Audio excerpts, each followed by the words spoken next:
Mr. Majewski's Anatomy 32 class lecture, Chapter 11, Part 3. Muscles of the lower appendicular skeleton, because this chapter just keeps going on. Alright, muscles that move the femur. Well, it starts with two of the gluteuses. We have the gluteus medius, which is deep to the gluteus maximus. The medius helps to abduct the thigh at the hip joint and to medially rotate the thigh. The gluteus maximus helps to extend the thigh at the hip joint and to laterally rotate. And then on the side here you have the tensor fasciae lati, and this muscle slash tendon helps to flex and abduct the thigh at the hip joint. If we go deep to the gluteus medius, we now have the gluteus minimus, which abducts the thigh at the hip joint. We have the piriformis here, which laterally rotates and abducts the thigh at the hip. There's the superior gemellus, which laterally rotates and abducts the thigh at the hip. The inferior gemellus, which laterally rotates and abducts the thigh at the hip. And the obturator internus, which also laterally rotates and abducts the thigh at the hip. Also, deep to those muscles, even deeper, or you can go through the anterior side, you can come to see the obturator externus. And this also laterally rotates and abducts the thigh at the hip.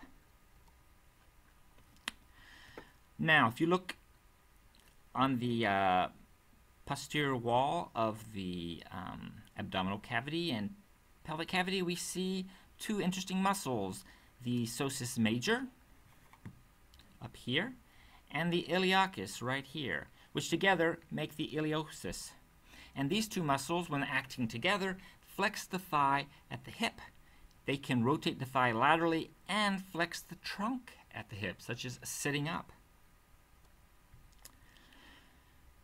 Now, we're going to talk about some muscles that move the femur, but also could move the tibia and fibula. And you see, if you take a cross-section of the thigh, that is sort of naturally forms three compartments. You have the posterior compartment that has the hamstrings, you have the anterior compartment with the quadriceps, and then you have the medial compartment with the adductors. So we'll start with the adductors in the medial compartment. Well, here we have the most medial would be the gracilis, long muscle here. It adducts and medially rotates the thigh at the hip, and because it crosses the knee joint as well, it can also flex the leg at the knee. Its origin is the body and inferior ramus of the pubis up here, and its insertion is the medial surface of the tibia. Then you have the adductor magnus, which in this case is deep to a number of these muscles. It's a rather big muscle, but you can only see part of it. It also adducts and rotates the thigh at the hip, and it also flexes and extends the thigh. Its origin is the inferior ramus of the pubis, as well as the ischial tuberosity, and its insertion is the linea aspera of the femur. Then we have the adductor longus, right here. The adductor longus adducts, flexes, and rotates the thigh at the hip. Its origin is the pubic crest and the symphysis, and its insertion is the linea aspera of the femur.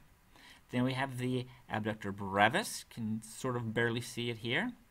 It is adducts, flexes, and rotates the thigh at the hip, and it also has its origin in the inferior ramus of the pubis, and its insertion is the superior half of the linea aspera of the femur. And then you have the pectineus. The pectineus adducts and flexes the thigh at the hip. Its origin is the superior ramus of the pubis, and its insertion is between the lesser trochanter and the linea aspera of the femur. So here you can see the pectineus, the adductor longus, the gracilis, And then if you go deep, you're able to see the adductor brevis, although it looks kind of big, and the abductor magnus, which is very large. Now we're going to move to the anterior compartment, where we have the quadriceps and associated muscles. So the quadriceps is actually 4 different muscles that happens to have the same insertion, which is the patella to the tibia tuberosity.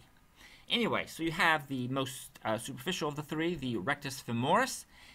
It can extend the leg at the knee, and it can also flex the thigh at the hip. And that's because it crosses 2 joints. Its origin is in the anterior inferior iliac spine. Then you have the vastus lateralis, located here. Its origin is the greater trochanter and linea aspera of the femur, up there, and its insertion, like the other rectus femoris, is the patella to the tibial tuberosity.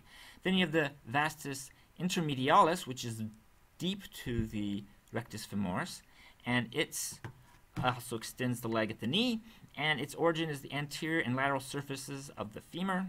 And then you have the vastus medialis, which again extends the leg at the knee, and its origin is the linea aspera of the femur. And again, all 4 of those muscles, all 4 of the quadriceps, insertion is the patella to the tibial tuberosity. And then there's also this strap of a muscle that goes across the anterior compartment called the sartorius. It weakly flexes the leg at the knee, and it can weakly flex, abduct, and laterally rotate the thigh at the hip. Its origin is the anterior superior iliac spine, and its insertion is the medial surface of the tibia.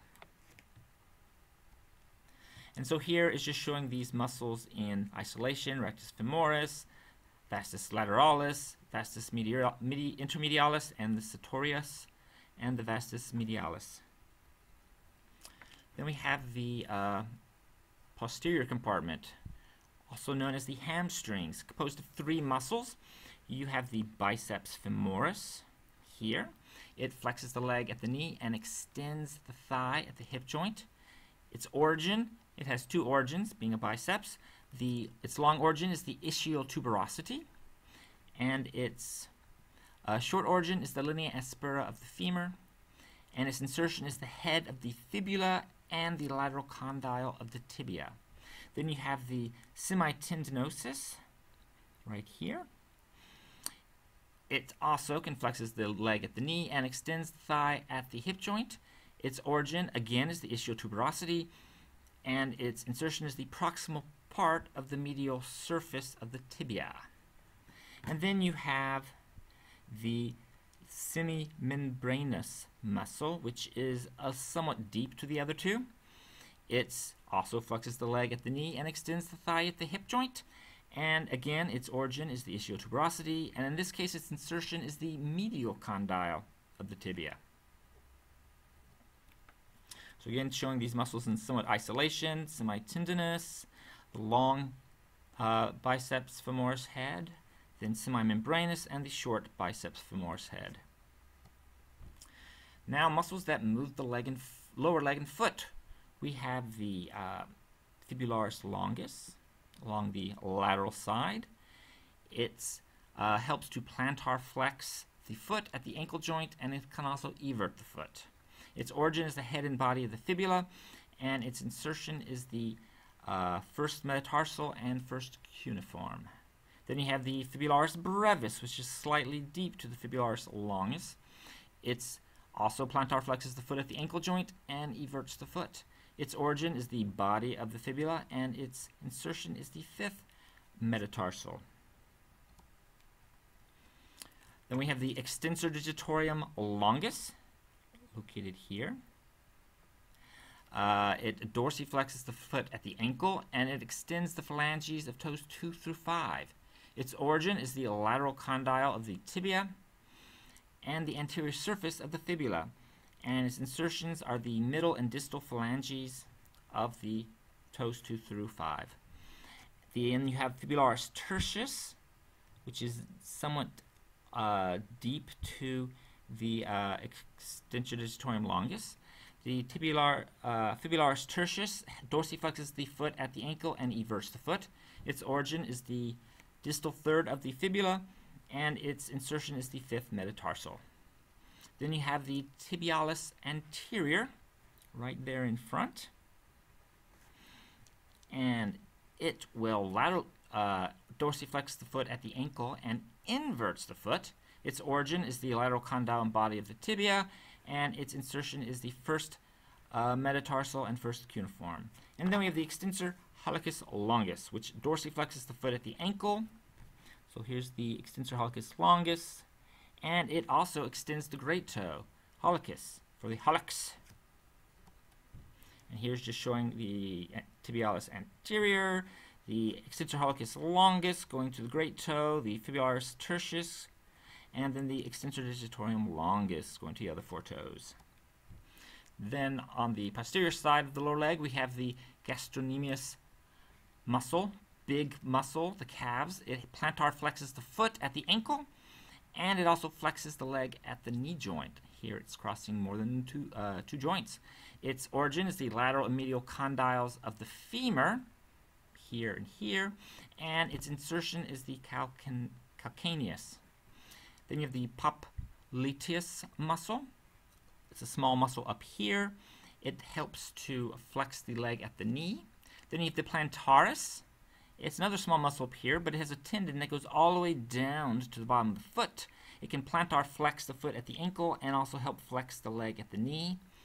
And then you have soleus, which is deep to the gastrocnemius, and it helps to plantar flex the foot at the ankle. So the soleus here has its origin in the head of the fibula and the medial border of the tibia, and its insertion is the calcaneus. Deep to those, we have the flexor hallucis longus. So here is the flexor hallucis longus, and it plantar flexes the foot at the ankle, and it also flexes the great toe. Its origin is about the inferior two-thirds of the fibula, and its insertion is the distal phalanx of the great toe. Then you have the flexor digitorum longus here. It will plantar flex the foot at the ankle, and it flexes the phalanges of toes 2 through 5. Its origin is the posterior surface of the tibia, and its insertion is the distal phalanges 2 through 4. And then you have the really deep, the tibialis posterior. It plantar flexes the foot at the ankle and inverts the foot. And its origin is the tibia and the fibula's distal ends, and its insertion is metacarpals 2 through 4, the navicular, and the first through third cuneiforms and the cuboids. So it has a lot of insertion points.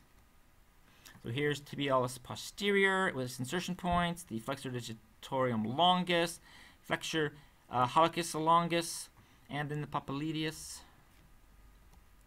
Here's just showing them in a cadaver leg, and that's it for this lecture.